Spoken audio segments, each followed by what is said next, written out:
if you're miserable, it's okay to flip to another industry. So I was getting bullied in school, getting beaten up, being called names by both the kids and the adults.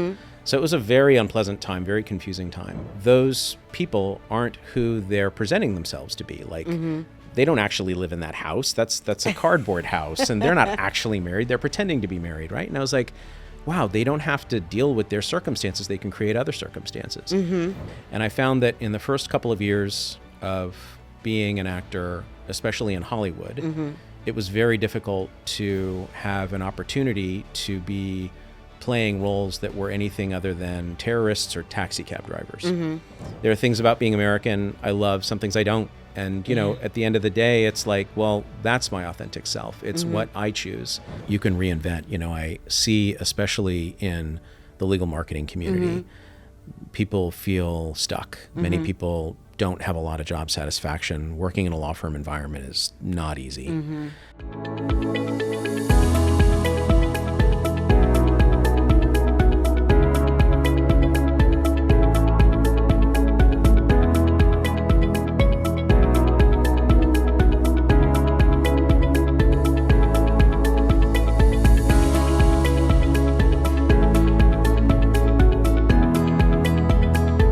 Hello, everyone. Thank you for joining us today for an episode of Breaking Rank.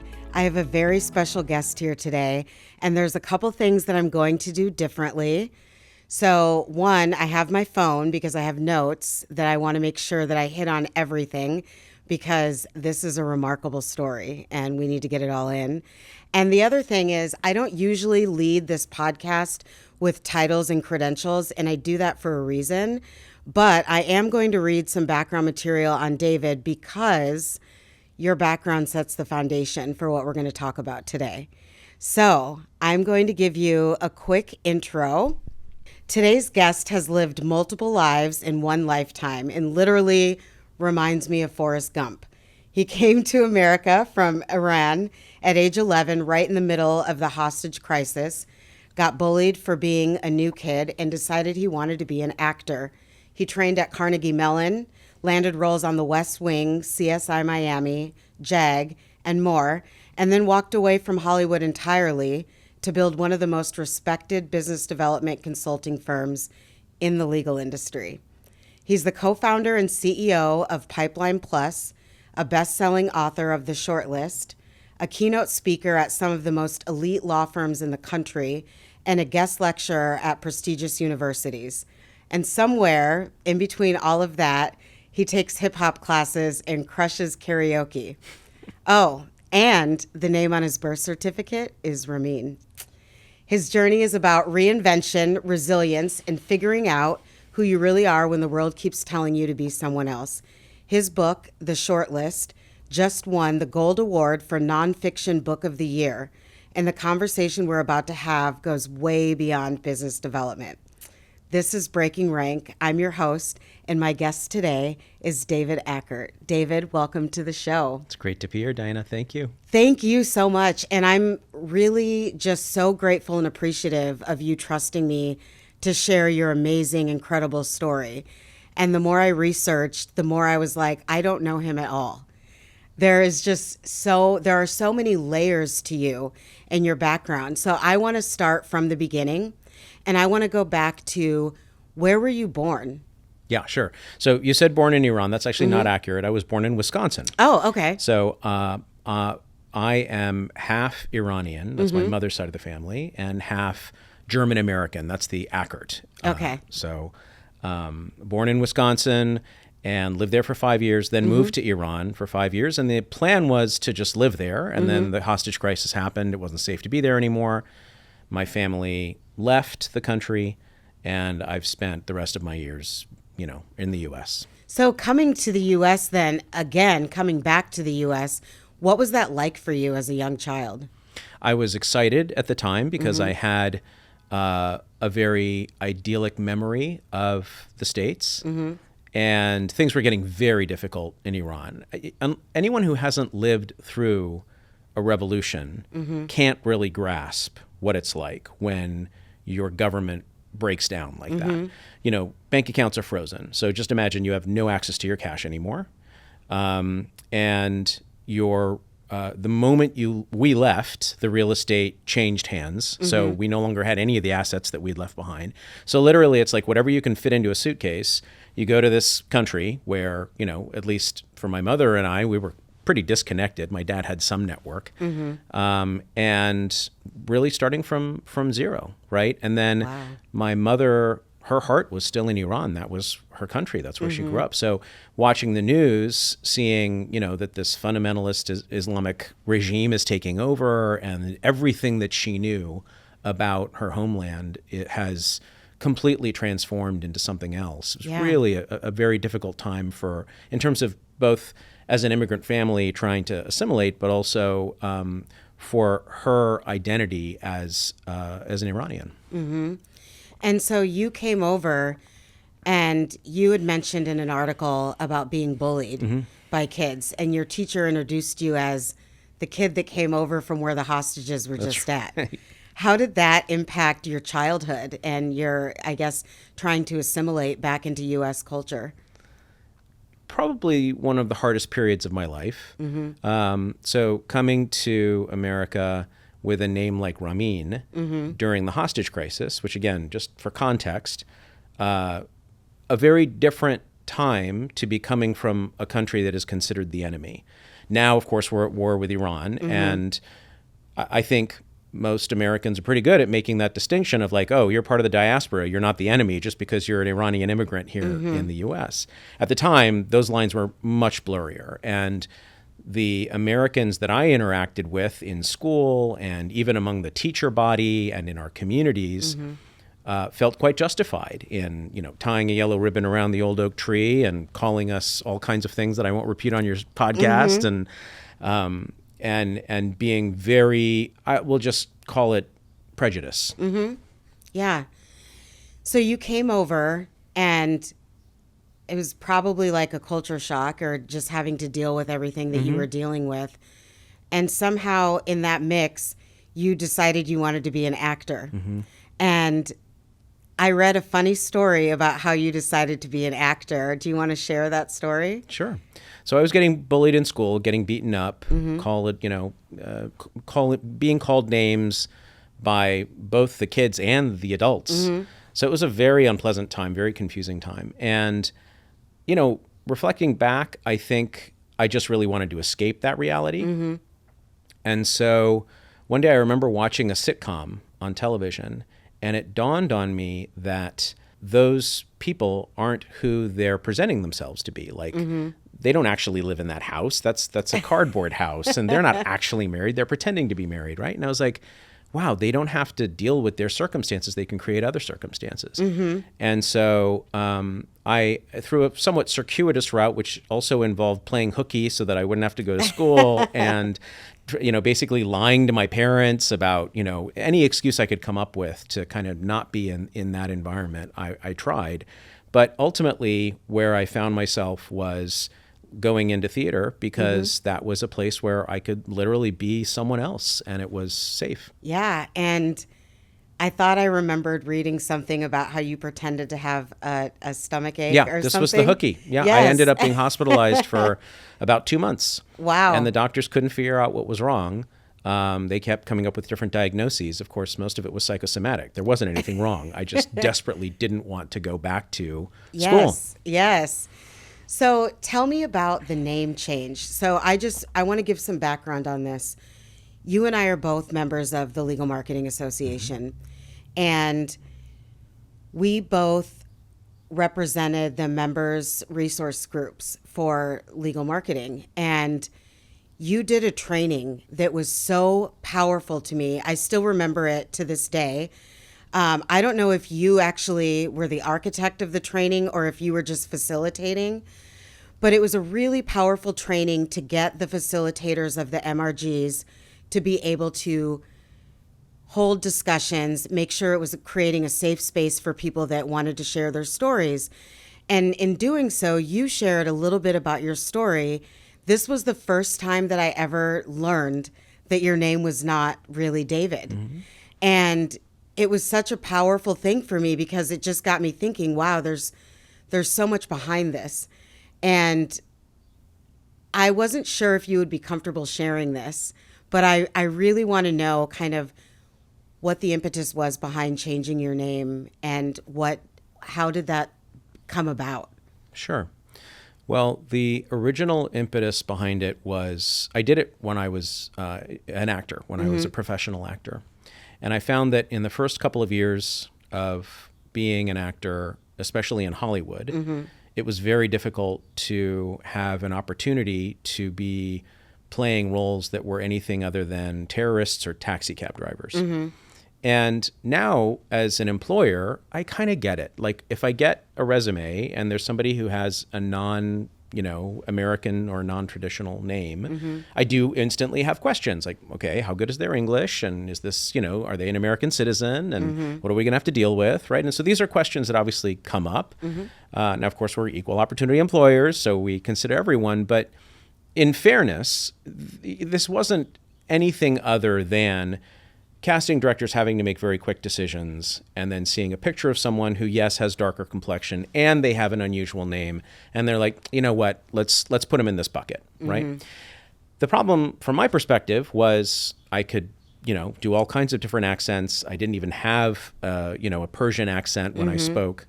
I had spent most of my life in this country. So I felt that there were all kinds of things that I could do, but I wasn't being given access to those opportunities. So it was suggested to me that I change my name to something more anglicized. Now, I hated the name Raymond. It just didn't feel like me. And I couldn't think of anything else that was even remotely like Ramin. So I went to a bookstore and bought a baby naming book. Really? Yep. Wow. And so out of all of those names, how did you pick David? I just was like, Adam, nope. Alan, nope. Bob, nope. Charlie, nope. Like, I literally went through a whole thing. And the only name when I said it out loud and something kind of resonated for me was David. Really? Wow. I had no idea. That's amazing. And so you've gone by David ever since? Yeah. So I did various experiments. I'm like, well, socially I'll be Ramin and professionally I'll be David. But it was just kind of confusing. And honestly, Diana, something happened right around this time where I just started identifying with David Ackert. Like, this identity started emerging. And I was like, it's kind of an opportunity to have a fresh start and reinvent myself. Yeah. And choose who I want to be, as opposed to carry all the baggage and the trauma and all that stuff that was Ramin, right? Because as I just shared with you, there was quite a bit that came with that name. Yeah. So when you became David, you decided that you kind of wanted to close the door on that past life. Is that... Well, in today's terms, we would call this code switching. At the time, that didn't exist, right? But it didn't feel like turning my back on my authentic self. In some way, it felt like discovering my authentic new self. Oh, okay. It felt like I get to create a clean canvas now, and I get to choose who I want to be and who this person is and what they stand for. And I don't have to carry all that stuff with me. So I really kind of leaned into that. What was interesting was that I got instantly rewarded for being David. Wow. How so? When I introduced myself, the very predictable response was no longer, oh, so where are you from? Oh. And it was no longer, how do you pronounce that? Or how do you spell that? Or, so where were you initially born? Or, all these are innocent questions. People are just trying to make small talk. But it was a constant reminder of you don't belong. And it was such a relief to just be like, I'm just some white guy named David. I was like, I'm going to choose into this team. This really works. It's like the current is flowing in the same direction I'm swimming for the first time in my life. Yeah. Do you feel like it worked for you? And what I mean by that is that I am multiracial. And so one side of my family is white and some other things. And then I've got Black and Native American. And I've had people say to me before, you are denying your white side. You identify as a Black woman, but you're, choosing to ignore the white side of you. And I said, no, I'm not ignoring it. It's just that no one ever says, hey, look at that white girl, Diana, over there. Like no one would ever describe me as that.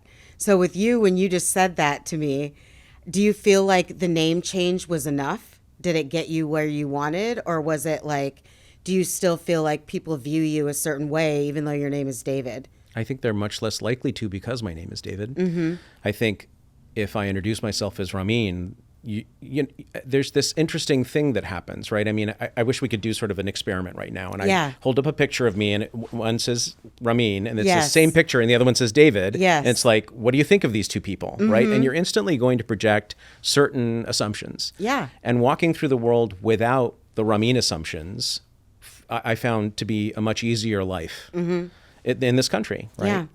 And when I transitioned out of acting and into business, I found that, there were, I saw other people who were trying to make their way, who either were very clearly not white or very clearly, had some sort of immigrant background. And I saw them struggle in ways that I just didn't have to deal with.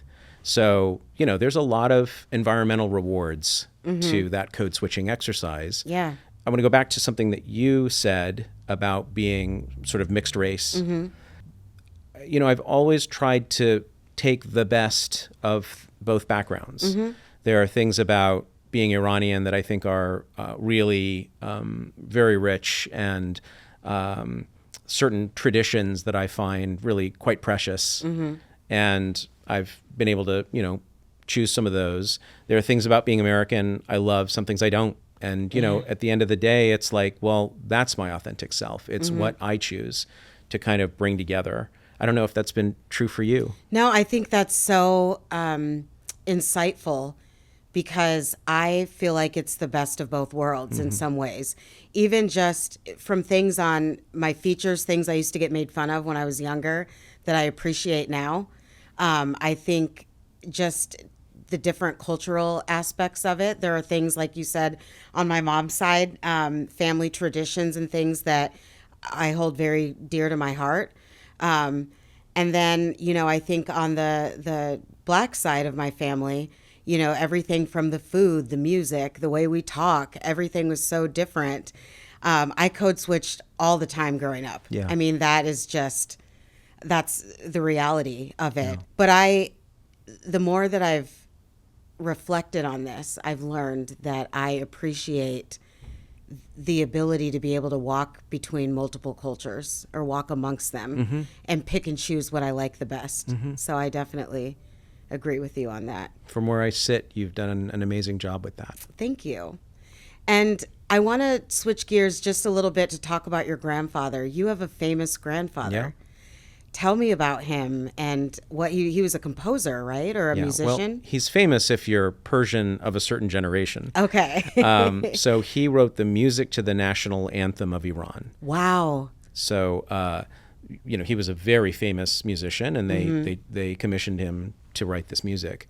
And it was recognized as the national anthem until the revolution. And now, of course, the diaspora still sings that song when they think of a patriotic song to sing. But the current regime doesn't recognize that as the national anthem. Wow. So you never met him, right? No, he died before I was born. Okay. But his legacy has lived on in your family? Especially when my mother was alive. She very much oriented her identity and a lot of what she did professionally around making sure that his legacy lived on. Oh, that's amazing. Yeah. So let's switch to your acting career. Okay. Tell us about some of the shows that you were on. I've looked up your IMDb profile, so I've seen them, but tell our audience some of the shows that you've been on. Sure. So you named some of them. I was on The West Wing, CSI Miami, JAG, Bones.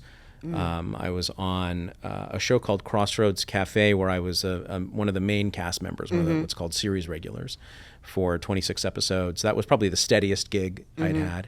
And then I was in a number of independent films. I mean, basically from the mid-90s up through like the mid-2000s, I was working pretty consistently. Wow, that is incredible. And did I read this correctly, that you did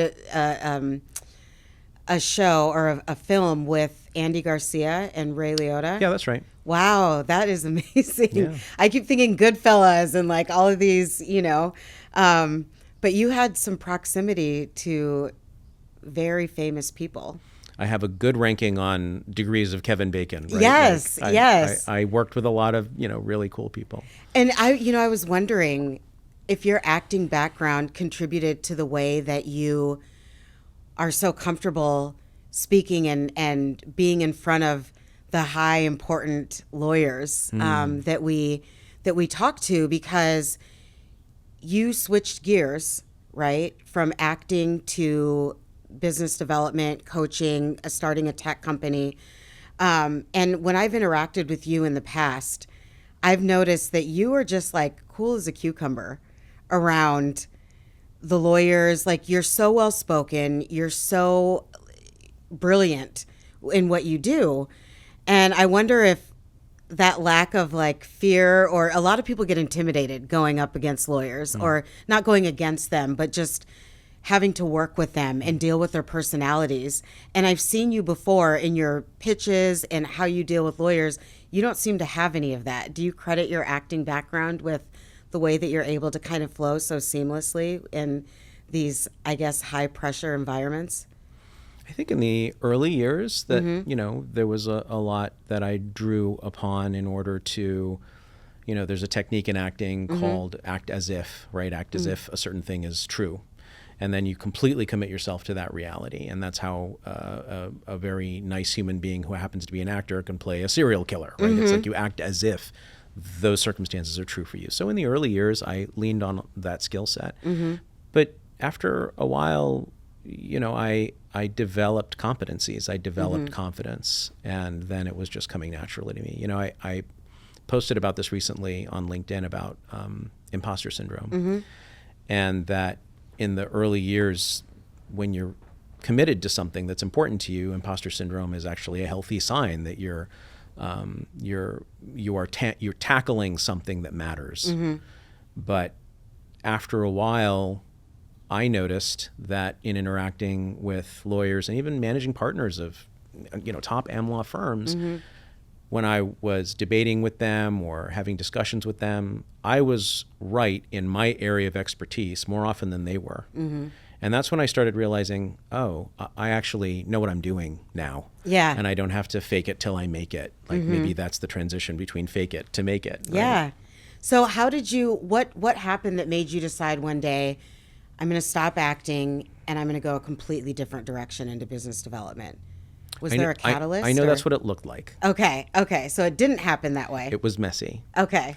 So I met my now wife, who's a lawyer, and I was acting. I was also doing some coaching with actors. I was coaching them on essentially business development, because as a relatively successful actor for that period, other actors were coming to me and saying, how is it that you're managing to like get this work and get on these major TV shows and get leading roles? And was it the name change? Like, what did you do? Right? And I was like, well, do you have a business plan? And they're like, a what? They didn't teach us that in acting school. Yeah. Like, we put together a business plan. And are you networking? And they're like, well, I don't really love it. You got to do this stuff. This is all part of how you differentiate yourself from everybody else who's just talented. Yeah. I'm talented too, but if I'm just going to roll the dice, I'm not going to get anywhere. So I started learning these distinctions as an actor by reading business books, essentially. And then I was coaching actors. I met my wife, and I got to a point where I knew I wanted to marry her, and I knew I wanted to live an adult life now, right? And the feast or famine lifestyle of an actor was not going to work anymore. When you're an actor and you get an episode of CSI Miami, I remember I got paid $10,000 for like 4 or 5 days work, which seemed like a lot of money at the time. Yeah. But then I was unemployed for 3 months, right? Yeah. Like, you're either fully employed or you're fully not as an actor. And so that just wasn't going to work if I was going to be, a dependable partner in a marriage. So the business PipelinePlus, which initially was the Ackert advisory, was really a lot of her ideation. She was like, well, look, you've got skill sets that would be really useful in legal. You're a very good communicator. You're a really good presenter. From some of the day jobs you've had at tech companies, you understand technology. And when it comes to business development and pitching and auditioning, like you've had more experience than most people. So why don't we put together a curriculum of sorts, and we can take these kinds of distinctions and coach them, in the legal community. Wow. And so she was like, I'll teach you about the law. I'll teach you about this persona that is a lawyer. I'll teach you about what goes on in our heads and the pressures that we're under. But I think we could bring something really special to the marketplace. And she was right. Wow. I had no idea that that's how that transition happened. So you decided to build Pipeline Plus, or what evolved into Pipeline Plus. And the question that I had was, how did you get credibility from lawyers given your background? Because lawyers, everything is about being credentialed. They want to know, why am I wasting my time or spending my time or giving my time to you? A lot of times. And that's the experience that I have as a business development professional working in-house. How did you build credibility with them when you got in front of them? Yeah. And, they worked hard on their credentials. And so that's why credentials, I think, are very important to them and something that they take very seriously. In the initial years, as I said, it was hard. It was messy. I was acting I was moonlighting as a TV actor, and then I would, be showing up to networking meetings and talking about business development. And even then, I knew more than anybody else in the room about this. And I presented so much better than anybody in the room about this because of the, years I'd spent as an actor in theater and movies and all that stuff. So it was a pretty good package. And people were like, well, there's something there, right? There's something that I haven't seen elsewhere. So they were intrigued. Yeah. And it just took a few lawyers to take a risk, those early clients. And then I would just, use them as references, right? Please speak to so-and-so. I worked with them. Their book of business grew.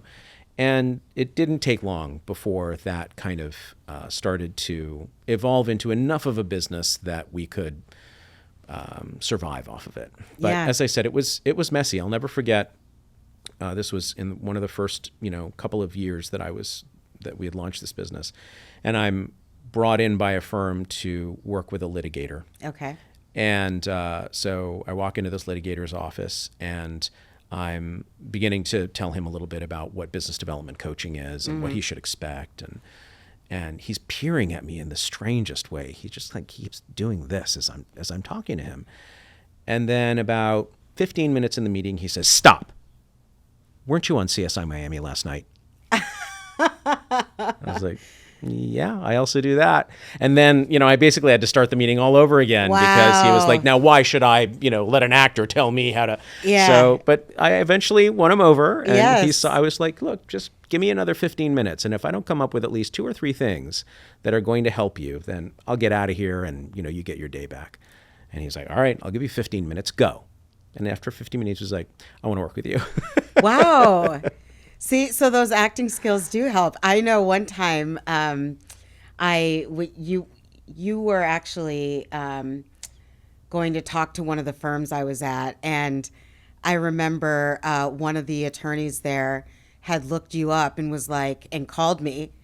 And we literally sat on the phone and went through your IMDb profile. He was so excited that I felt like I was bringing this celebrity in that they could all, so it's a nice icebreaker. At least the pendulum swung in my direction that time. Yes. It's and it also makes me feel good to know that I kind of know someone famous, just having that network, which is also nice.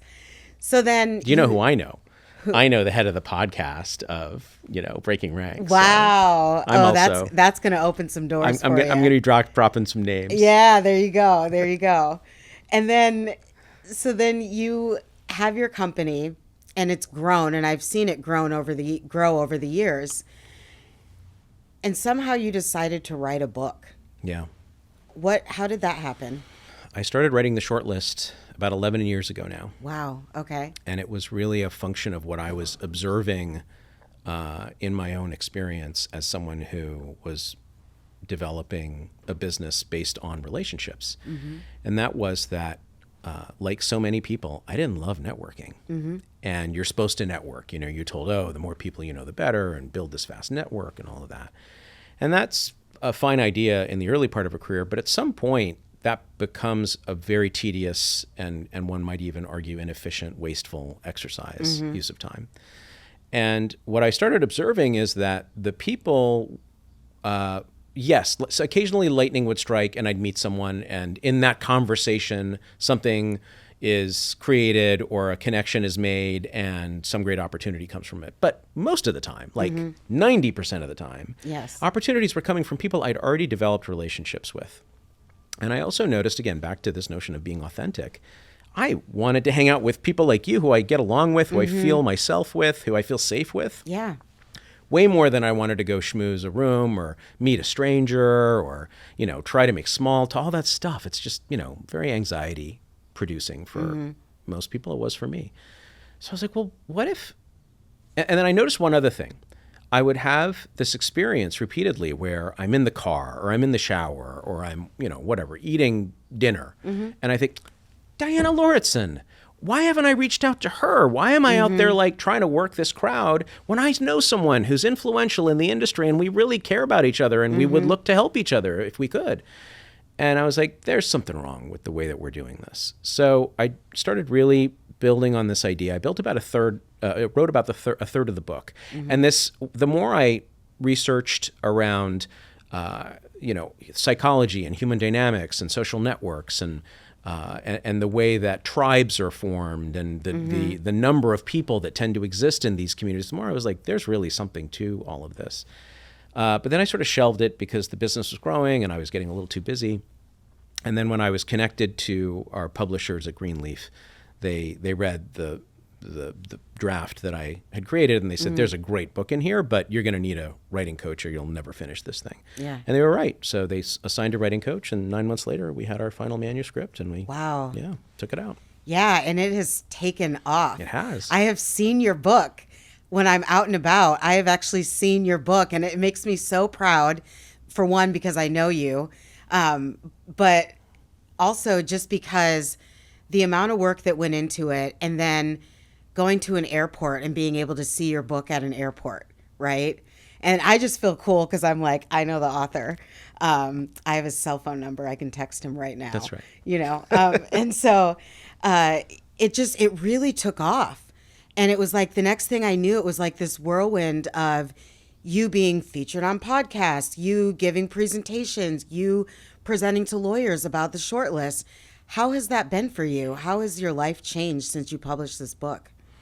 It has, I would say, catalyzed something that was already there. It has ticked off a bucket list item for me. But beyond that, the only real significant change, I would say, is that it's enabled me to crystallize an idea that I had been integrating into our various programs and into the business and into everything we had been doing for, the years prior. Yeah. It's just that now when someone asks me, what do you do? I no longer say, oh, I'm the CEO of a company that helps law firms with commercial capabilities like business development and leadership. And it's like, boy, I'm ready to fall asleep just saying all of that. Now I'm just like, I'm the best-selling author of a book called The Shortlist. Yeah. And they're like, the shortlist, what's that? And I say, oh, well, you know how you know a bunch of people, but it's really a short list of people that matter and help you get the things you want. They're like, yeah. So it's like this conversation flows a lot better. Yes. And so it's just easier to kind of anchor on that. And it just adds that extra amount of credibility and authority, I think, just being able to say, I'm a best-selling author. Sure. So is there a shortlist part 2? Will we be expecting another book? I am working on another book right now. It's the field guide for managing partners who still practice. Oh. And this comes out of the managing partner roundtables that we've been running for over a decade now. We've got at PipelinePlus, we have roundtables for managing partners, COOs, CMOs, a lot of the sort of C-suite. And I've just been fascinated by that role. It's one of those roles where unless you've been in that seat, it's very difficult to appreciate how complicated it is to be a managing partner and the unique kind of leadership style that's required in order to lead lawyers. So as someone who's facilitated those conversations for many years, I thought I want to go out there and interview managing partners and synthesize their insights into something that say, a new managing partner could pick up and read, because there really isn't a playbook that they're given. So that's what I'm working on now. So now you're creating a playbook for them. Yeah. Nice. I'll have to check that one out so I can use it with my business development coaching with my attorneys. Yeah. It'll help you understand what the leadership at your firm is navigating. Yeah. So then if you're writing a book, what other things do you have kind of in the pipeline? So, we're expanding beyond business development now. We're taking on a whole series of what we're calling readiness pathways. We find that many lawyers are not ready to be rainmakers, so obviously we continue with that. But they're also not necessarily ready to have billing confidence. They're not ready to talk about pricing strategy. You've got all these pressures on the billable hour with AI and the expectation to have AFAs at the ready, and a lot of lawyers just don't have those skills. They were never given those skills. Yeah. They certainly are never given formal leadership training, and yet they often find themselves in leadership roles once they become practice group leaders or whatever it might be. And succession readiness is a huge issue in our industry. And so what we're finding is that a lot of these, what has traditionally been called soft skills, are more important now than ever, because the landscape is so competitive. And if lawyers don't have a more well-rounded skill set when it comes to the way that they interact with their colleagues or their clients, they're ultimately going to be at a disadvantage. So PipelinePlus has been, expanding in that direction. Yeah, those skill sets are really the differentiators, because with AI, it kind of levels the playing field in a weird way. It does. Because it's allowing everyone to kind of have a baseline of what they're able to get from technology versus, getting in front of a client. All of these lawyers have great credentials. You could go with any one of them. Why should they pick you? Kind of a thing. And those soft skills, I think, are really going to be the differentiator moving forward. So that's amazing. Yeah. Something that you talked about that I wanted to touch on is you have a master's degree, right, in spiritual psychology. That's right. What and how and when and what? I see. So I seem to be the first guest who's had a master's in spiritual psychology. All right. Well, I'm not surprised. Okay. It's a little fringy. Spiritual psychology is a standard psych degree. It's a state certified, psych master's, except the school that I went to happens to have a spiritual bent to it. Now, there isn't a specific dogma related to that, but this school, the people who developed this curriculum come from the position that there is a higher power. And the more you are able to resolve the unresolved issues within yourself, the closer you can be to the divine, however you define that. Yeah. So it just takes psychology and adds this other layer of self-realization on top of it. And that just really resonated for me. I've always known there's a higher power of some sort. I've never, sort of put a label on that, but I am clear in every cell of my being that this isn't all there is. Yes. And so, and I'd always been very much drawn to psychology, obviously, in the work that we do. A lot of what business development coaching is, it's helping people get over their fears, their phobias around selling and about being vulnerable and being able to meaningfully connect with another human being. And so my wife initially discovered this program, and she, once I saw what she was going through, the curriculum she was going through, I was like, I should do that too. Wow. So she also has that degree? Yeah. Wow, you did it together? We did. What a great bonding experience. We do a lot of stuff together. Yes. You start a business together, you get degrees together. Yeah. That's amazing. Yeah.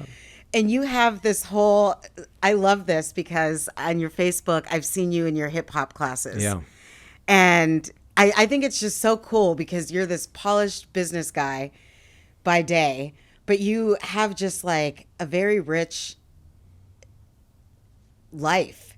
It just seems like you have all of these other interests and things that you do that you also devote time to. And hip hop, how did you get into that? Well, I'm just a bit of a misfit. Okay. I have never really felt that I belong in any category completely. And a lot of what we've talked about today reflects that, right? Yeah. Culturally, I never quite felt like I fit. Professionally, when you look at my background, it doesn't follow anybody else's trajectory. And when it comes to exercise. I've tried many, many things, right? I've tried everything from joining a gym to running to I did martial arts for a while, and these things were all fine. But when I discovered hip hop, I realized I actually want to go to that class. I don't have to like talk myself into it. I can't wait to go. And so for an hour, we learned this routine. You are burning off so many calories, right? There's just a lot of high impact aerobics involved in that. And yet the whole time it just feels like play. Yeah.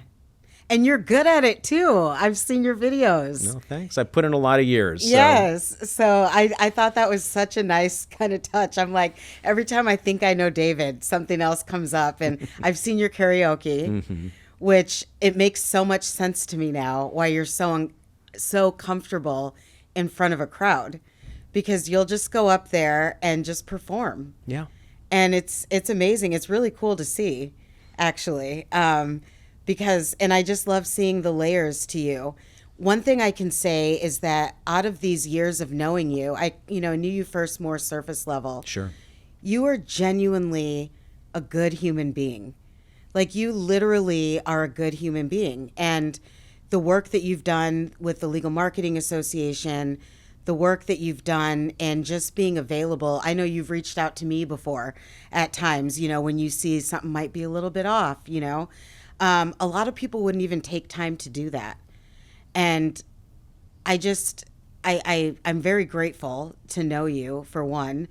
But I'm just curious, have you always been this kind of relationship person? Or was that something that just kind of grew? No, I think so. I've always been very heart-centered. Yeah. The idea of the short list, I think, comes from the heart for me. Like, in our lives, there are some people who we meet who just end up being very special to us. Some of them are families. Many of them aren't. Yeah. Some of them are just people that you make a genuine connection with. And if you can orient your life around spending as much time and extending as much care and as much energy on those people as possible, I think it's a richer life, as opposed to sort of spreading yourself more thinly across a broader base of people. So that idea has just always been very me and felt very natural for me. Yeah. And you're a CEO, so you're a leader, not because of your title, but just in the way that you operate. What is your philosophy on leadership? How do you lead? I think it's very important to allow people to play to their strengths. So first is understanding their strengths. It's very important to understand what motivates people, because different people are motivated differently. Some people are motivated by money. Other people are motivated by recognition. Some people are motivated through mentorship. Some people are motivated by working with a team of people who they really feel connected to, right? So understanding that is really critical to ensuring that people are having a positive experience in the work environment. Yeah. And I think I very much believe in transparency in leadership. At our company, everything is very open. It's people have access to the information that they want, and I think that's an important thing to provide. And I believe that you want to create an environment that where coachability is the norm. And so whenever we have performance evaluations with, performance reviews with people on the team, the form that we use is set up so that there's a 360 baked in. And there's just as much time dedicated to critique or what am I doing well, what am I not doing well of the manager as the employee. I think that's really important, because otherwise you end up with this hierarchical, I know everything, I know best, you don't. And it becomes a one-way dynamic that there's already so much fear baked into the idea of working for someone that the more you can try to balance that with feedback, open feedback, transparency, empowerment, these concepts that at least attempt to balance that scale, I think the better. Yeah. And what's the most difficult challenge that you've encountered as a leader, and how did you overcome it? The biggest challenge for me as a CEO is being responsible for my employees' livelihoods. Yes. So payroll is due twice a month, rain or shine, whether we happen to, secure the big project we were pursuing or not. And as the owner or co-owner of this company, my wife and I own it together. If we are going through an air pocket from a revenue perspective, we're writing the checks out of our own accounts, right? Yeah. Like that's not something that everyone appreciates when they go into business for themselves. And it is the piece that's hardest. I mean, when things are going well, it's great. But there are times when it's not. I would say our company has grown like this, right? And so during those dips, there was a lot of sleepless nights, a lot of how are we going to, make this work? And it's not for the faint of heart. I would say that's the part for me that is the most challenging, is making sure that I'm always creating a stable environment so that people have jobs and we can continue to fight another day, even if there's a period that is more challenging. Yeah. Wow. That's tough. I remember I tried my hand at consulting a long time ago, and the feast or famine thing was so difficult. It was like, not only are you going out there and hunting for the work, but you also have to run the business, advertise and market the business, and do all of that. And it was so exhausting. I made it like a year or two, and then I was like, this is probably not for me at this stage in my life. This was a long time ago, but at the time. And so I have empathy and how challenging that can be. You have a lot of energy for it. I mean, I see you on LinkedIn, and there's an approach that you've taken that I think is really refreshing. It's very vulnerable, and you've got this podcast, which is building great momentum, and that's clearly an entrepreneurial endeavor, and it's generated from you and nothing else. So you're finding ways to channel that from where I sit. Yeah, I like to switch things up a bit, and but for you, for somebody listening to this podcast who sees themselves in you or in part of your story, what's the best advice that you could give them? Yeah, I don't know. It's hard to answer that question for me, just kind of in a vacuum. I guess what I always default to is my favorite quote, which is Theodore Roosevelt. Okay. Comparison is the thief of joy.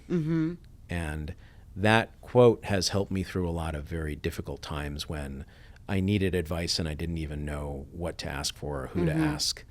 But many times I find that when I'm going through a challenge, it's because I'm comparing myself to someone else. And they have something that I'm coveting, or they're achieving something that I've tried to achieve and haven't yet, or they had an idea and I'm like, oh, that was so brilliant. Why didn't I come up with that? Yeah. And when I go back to the root of my upset, it's comparison. And if I can manage that and remind myself that I came up with that thought and I came up with that comparison, and I'm choosing to put myself next to them and then have some interpretation of what that comparison is, then I realize, okay, I'm just stealing my own joy by going down this rabbit hole. That's really sage advice. No, you can thank Theodore Roosevelt. Well, you're keeping it going, so. No, I feel like whenever I compare myself to other people, it makes me feel sometimes less than, either less than, or I feel like smug, like I'm better than, in a weird way. Like, oh, well, at least I'm not doing that, That's right. So I must be doing things well. And it's such a fresh approach to really narrow it down to just stop comparing yourself to other people. Yeah. Like, their journey is not yours. And that was a tough thing for me to deal with, because I would look at people and say, why are they so much farther ahead of me right now? Why are they getting all of these great opportunities? Or why are they, those kinds of things. And I have to realize that, my life is my own. I have my path. I got to where I'm at from a very interesting way as well. Yeah.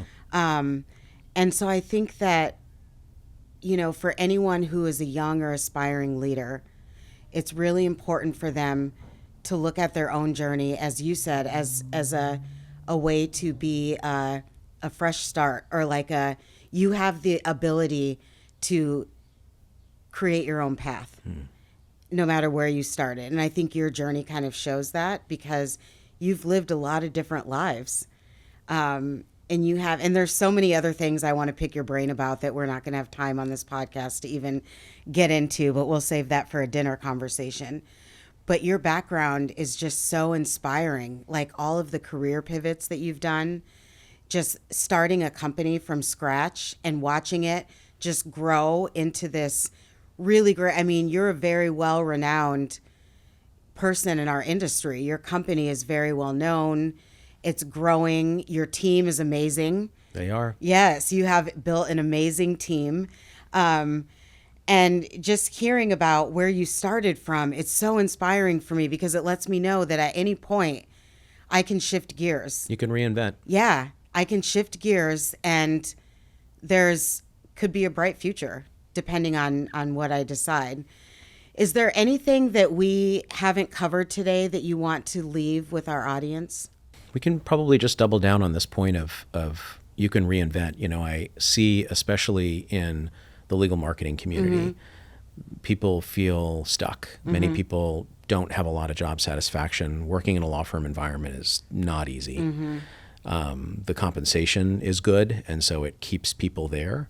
But honestly, you know, if you're miserable, it's okay to flip to another industry or, you know, take a break or whatever it might be. And I know that's easier said than done, but I do think that sometimes people haven't really explored what else is out there in the world. It's a big world, a lot of different emerging industries, a lot of, you know, so many companies out there looking for somebody with that skill set. Yeah. And I think there may be more that's possible than people realize. Yeah, that's really great advice. So what's next for you after this? You're writing your book. You've got the short list. You're writing your new book. Yeah. What else can we look to?